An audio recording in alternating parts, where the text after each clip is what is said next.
Greetings and bienvenue, Midnight Crew. Thank you for returning to this broadcast. And welcome to new viewers joining us for the first time.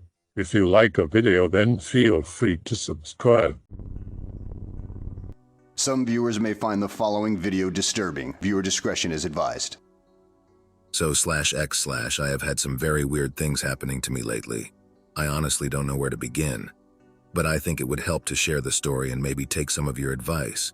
So here goes.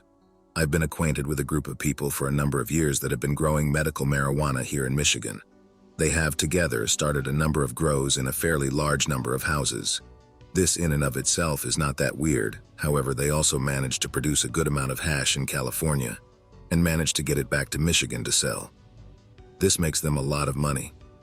I went out to California with them recently and helped with some work as I was out of a job and decided it would be a nice paid vacation.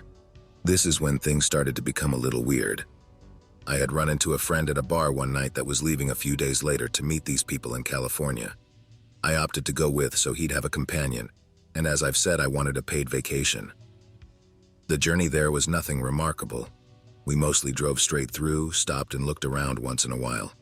Once we arrived, I was very excited to see some people I have not seen in a while. One of my longest known friends was there and it was good to catch up. I thought that this was going to be great. We were so tucked away on this mountainside it would take us a half hour just to get to any sort of road.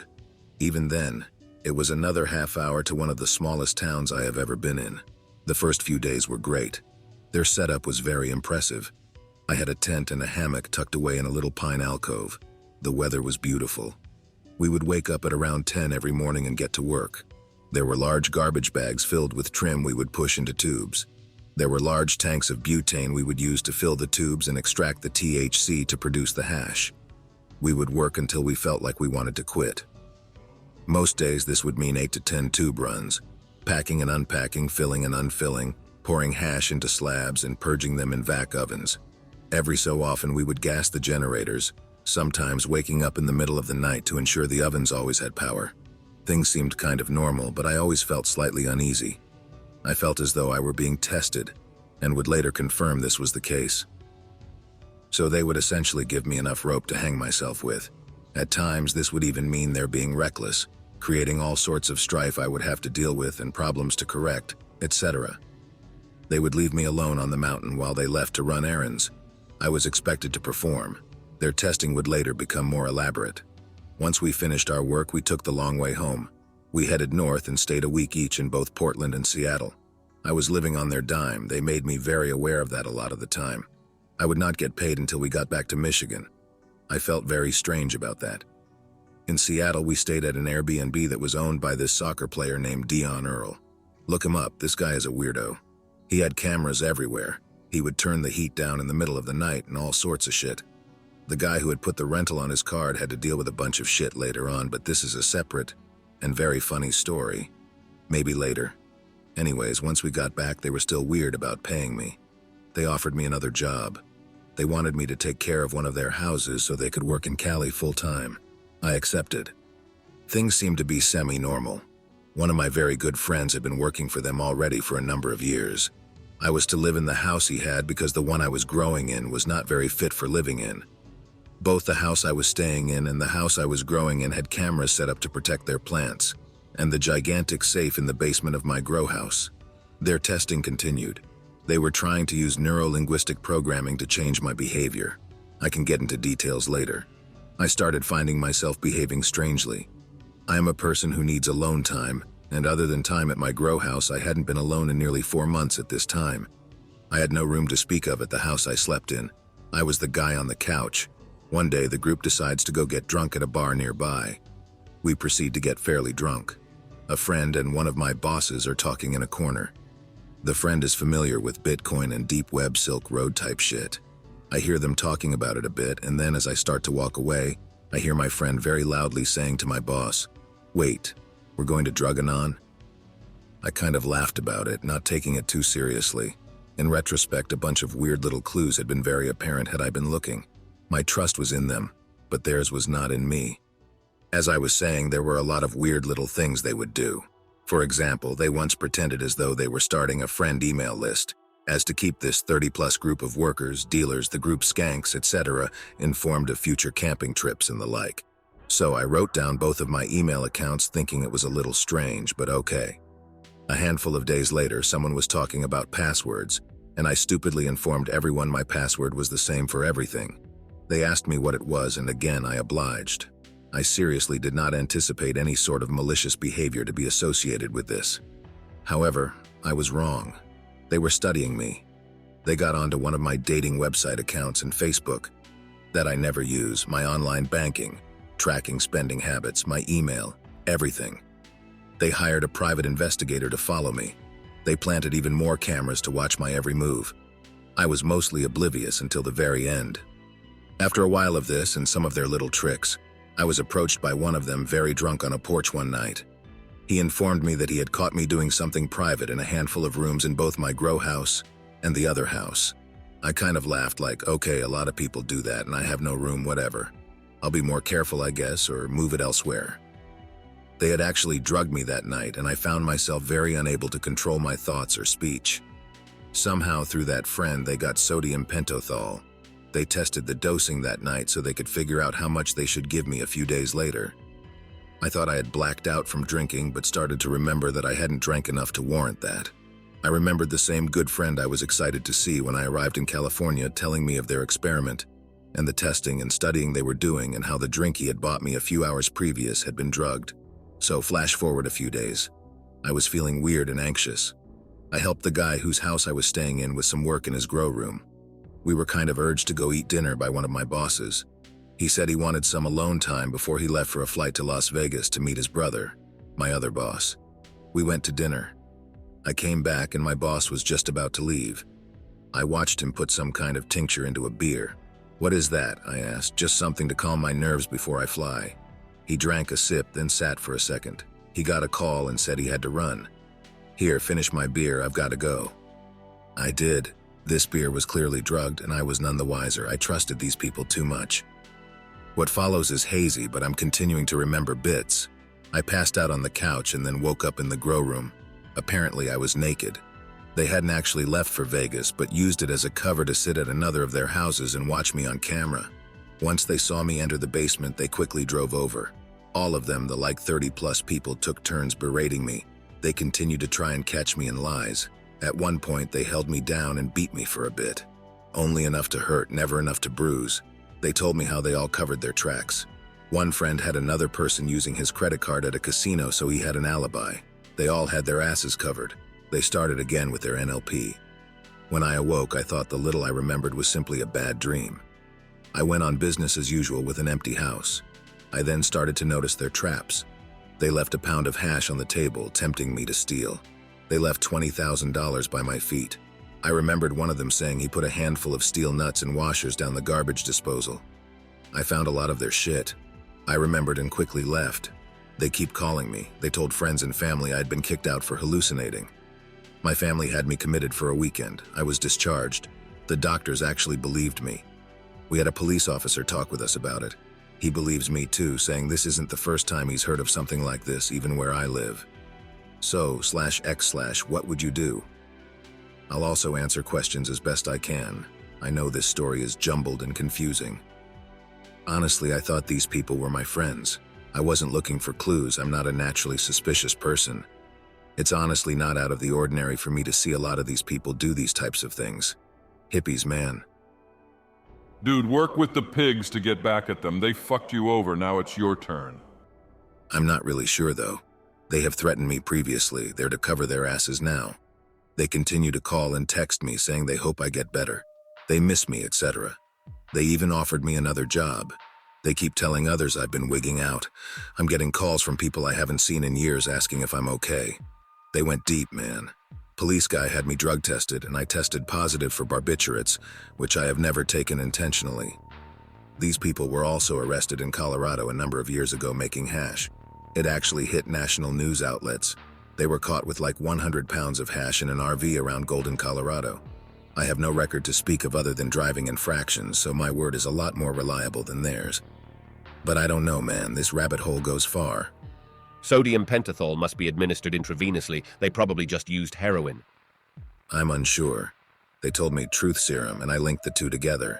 It's possible it was something else. The intention, however, was to find the truth they thought I was stealing, and to put me in an impressionable state. I'm not certain of the exact compound, but it was tested as a barbiturate. Pentobarbital. Really, most date assault drugs, I would assume, have similar effects. I really don't know. Why would they think that you were stealing if they had cameras everywhere and could watch you at all times? Maybe they were afraid you were an undercover narc. It was liquid in a bottle. Tincture. There's no way this was Xanax. It made me literally blurt things out. I know for certain some truth serum was used, as I have both drug test proof, and they literally told me. I absent-mindedly will just be leaving to drive somewhere and borrow a pair of sunglasses left on the table. There's weed everywhere, so sometimes I help myself to some nugs. I've borrowed random house objects and stuff. They think this type of behavior is stealing. I once touched their safe in my basement, just stoned and bored, tried the handle. They saw this as ill-willed. And yes, they think I'm a liability. They think I'll go to the police. And I was legally obligated once I was committed to the hospital. Their cover of "I've been hallucinating" kind of backfired, as did most of their plans. They can't just be like, "We know it was a truth serum, just we don't know what." That's just silly. Well, the one who administered it didn't buy it. It was bought by someone else, however, they didn't tell me anything specific other than truth serum. So, after looking at what was posted, it is very possible that's what it was. I really don't know, as I've said. Most of that night is very hazy, even things I was doing previous to drinking the drugged beer. Seriously though, guys, what should I do? I have a police report in 2 different counties. Before I was committed, I had talked to a police department in the town I'm from, but not in the same county as where the incident took place. They strongly urged me to reach out to that police station and told me they filed my call and notified the other county. When I was admitted, it was also in a different county. So do I go to the police in the county the crime took place in? I was assured that there would be any legal ramifications against me. I know their ins and outs, which is why I'm so dangerous. I know how they launder their money, how they traffic the hash, the city their compound in Cali is in, etc. I'm a Northern California local. I've been here my whole life and I know this area very, very well.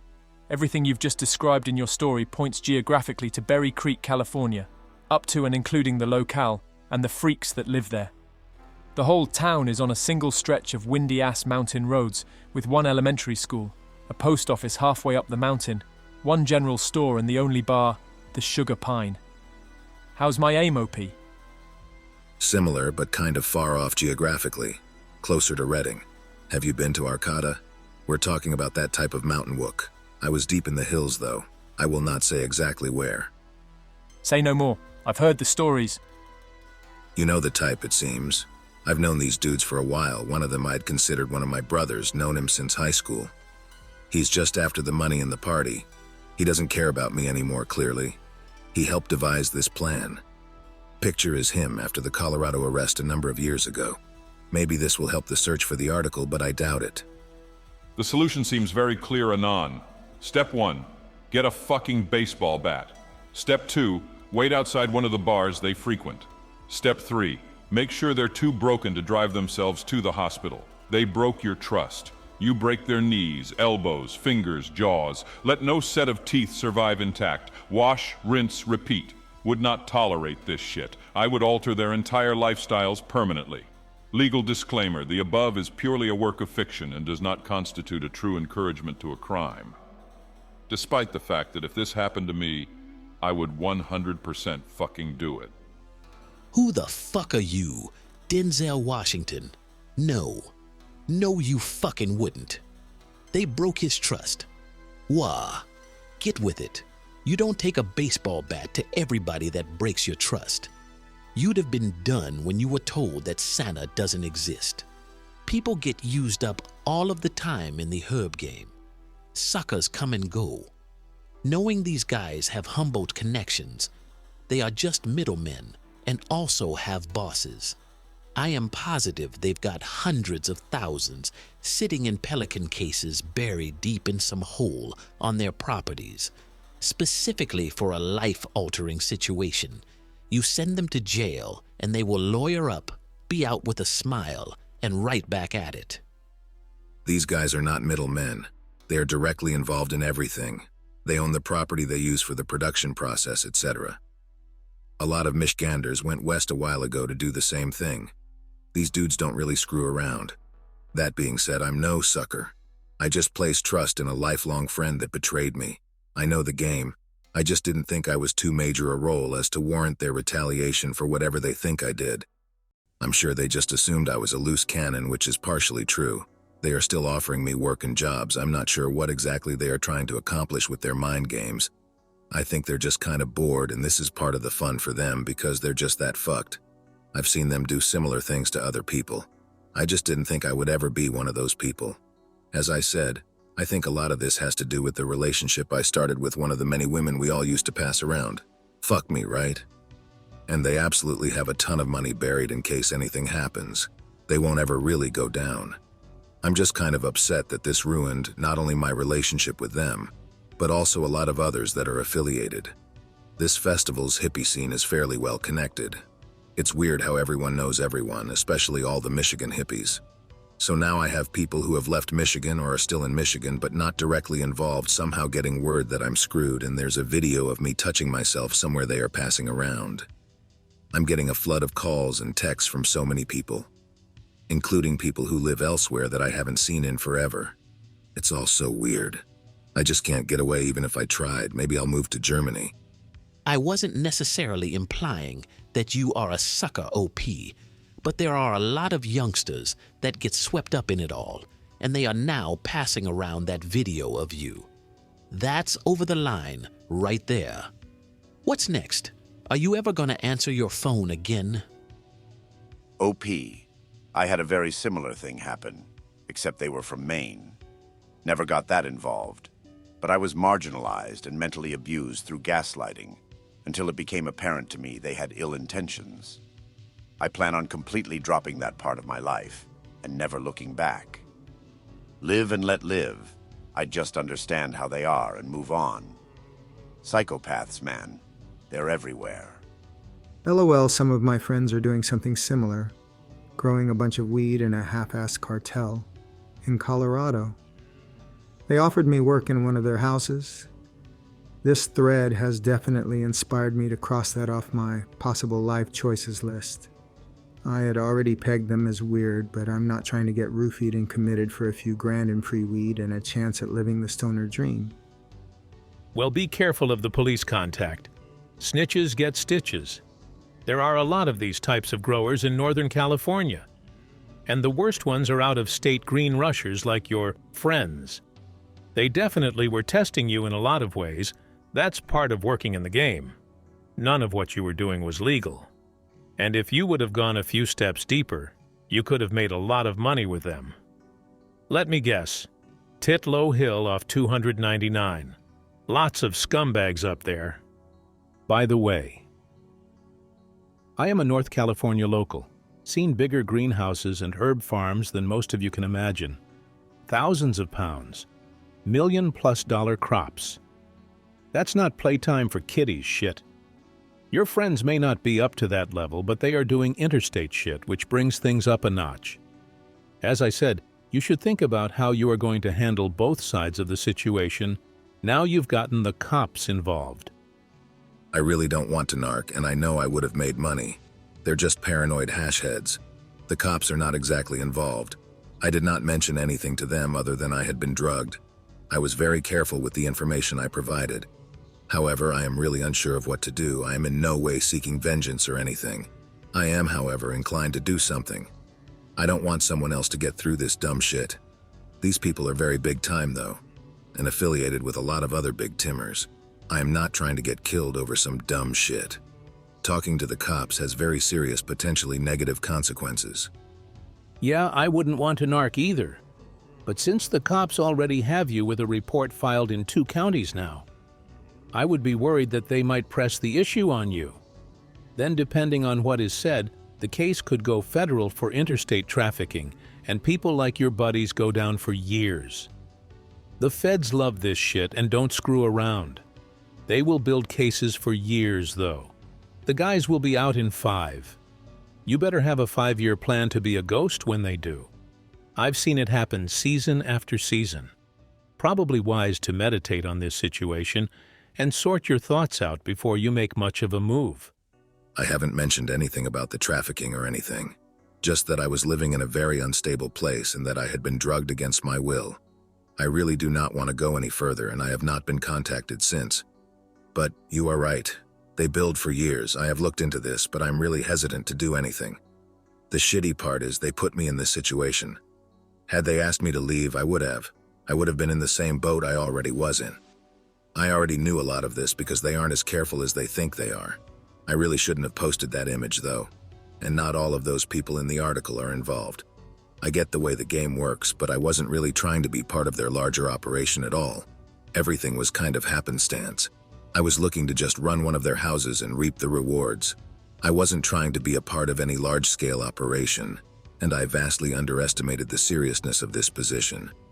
I will not give any information to the police about any operation, and according to the report, I was suffering from stress-induced delusions, which is most certainly not the case, as up until this point I had no worries other than how thirsty my plants were. I was under the impression I was one of them and I had nothing to worry about. But now they've threatened my family, and I no longer feel safe at music festivals or shows that I know they will be attending. It's all really unfortunate. Sounds like you just have to figure out how to deal with them. Then, don't know how tight you really were with any of these guys, let alone the ones at the top of the totem pole. Respond to one of the phone calls and talk to them.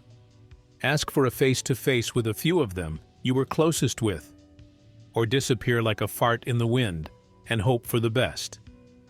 OP, you seem to have gotten yourself into some gangster-ass white people operations out in the west end of the country. You need to settle this shit and get out. You don't need to dive deeper. You don't need to incriminate. You don't need to try and fix things up. You need to disappear in plain sight. As for going to shows and running into these people, that shit is over with. You're a different guy now. You don't go to places where they will know you for at least a decade or so. You need to do is disassociate yourself from anybody and anything related to this current situation.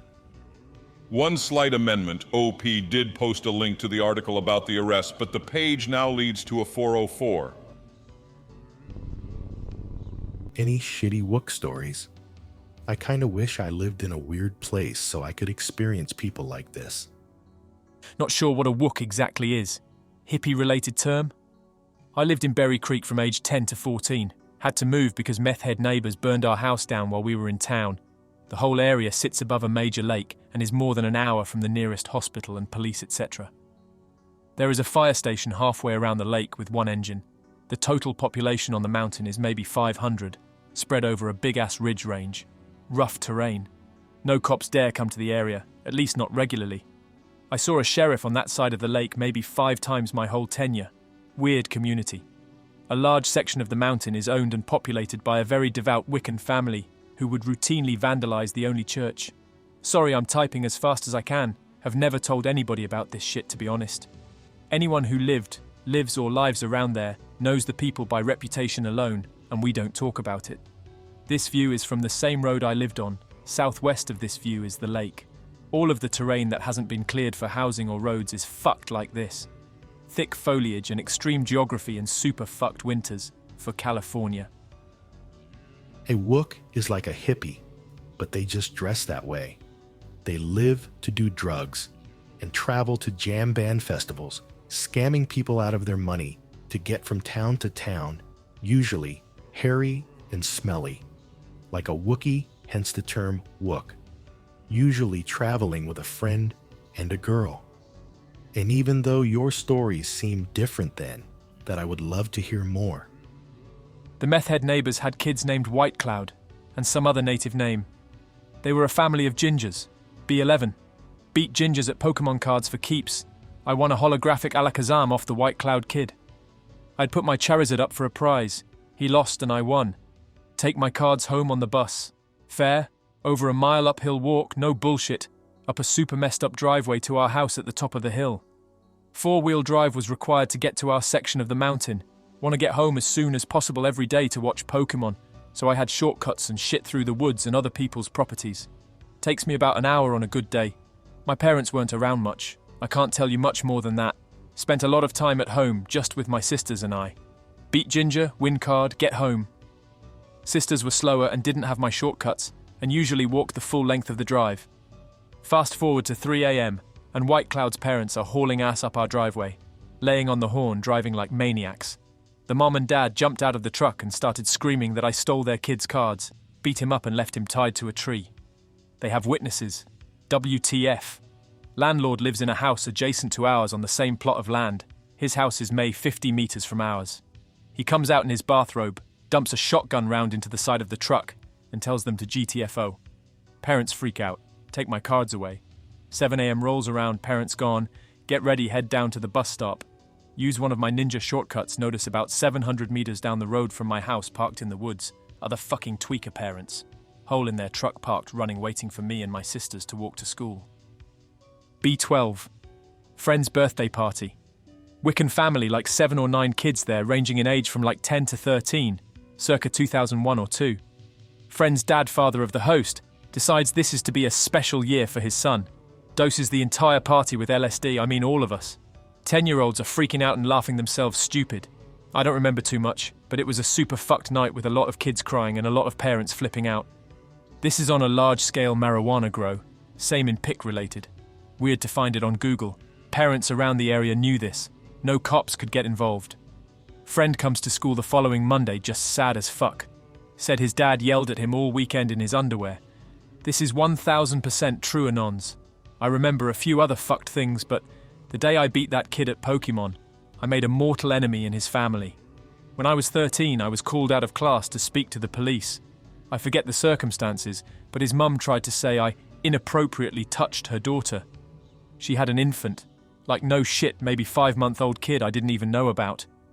The cops questioned me, put everything together and let me go back to class. Story comes out later.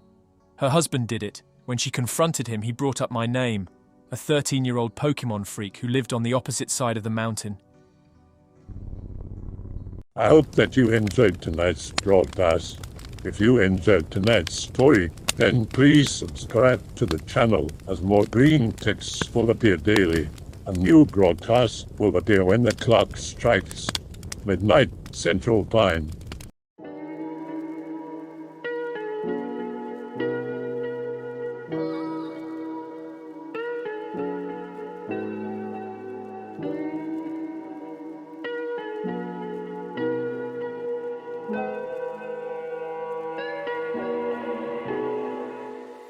Remember to check the Odyssey and Rumble pages for separate archives of previous broadcasts.